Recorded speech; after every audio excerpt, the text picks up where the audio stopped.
เป็นทุเรียน3 ขาพี่น้องเนาะนี่1นี่ก็2พี่น้อง2 ขาติดงามดีพี่น้องเนาะ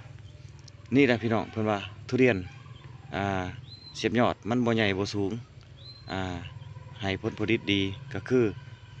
แล้วพี่น้องเนาะถ้าทุเรียนต้นเตี้ยต้นต่ำการเข้าดูดสารอาหารสารพุ่นขึ้นไปรอเลี้ยงกะมันเป็นสะพานหรือว่าขัว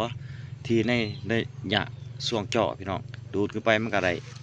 แจกเลยพี่น้องเนาะใส่กิ่งงากิ่งหมากกิ่งขางกิ่งต่างๆพี่น้องฉะนั้นต้นทุเรียนต้นนี้มันก็จิเฮ็ดให้เป็นทรงพุ่มงามถ้ามีหมากกับหมากถือว่าสมบูรณ์ดีพี่น้องเนาะมันเป็นแบบนั้นเนาะอันนี้เฮามาให้พี่ๆน้องๆเพื่อนๆเฮาได้เบิ่งได้เห็นได้ชมกันพี่น้องเนาะ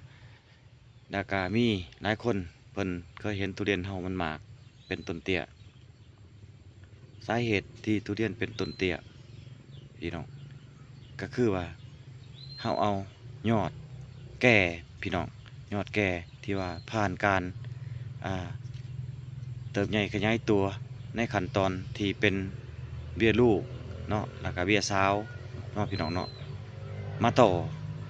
มันเป็นเบี้ยที่กิ่งที่ว่าแก่ยอดที่แก่คือจังซี่พี่น้องเนาะมันแก่แล้วเนาะเกี่ยมให้ดูกให้ดอกให้หมากได้เฮาเอามาต่อพี่น้องเมื่อมันติดแล้วมันก็จะสามารถเป็นดอกเป็นหมากได้พี่น้องอันนี้นะพี่น้องคือเหตุผลที่ต้นทุเรียนมันต้นเตี้ยแล้วก็หมากพี่น้องเนาะเป็นแบบนี้พี่น้องให้เข้าใจแนวนั้นเนาะคลิปนี้มีสนีพี่น้องเพื่อนๆเนาะลองเอาไปเหตุการณ์พี่น้องสวยงามอยู่พี่น้องเนาะช่วงนี้บ่จะงามไปได้แหงแดงพี่น้องเนาะขอบใจได้หลายพี่น้อง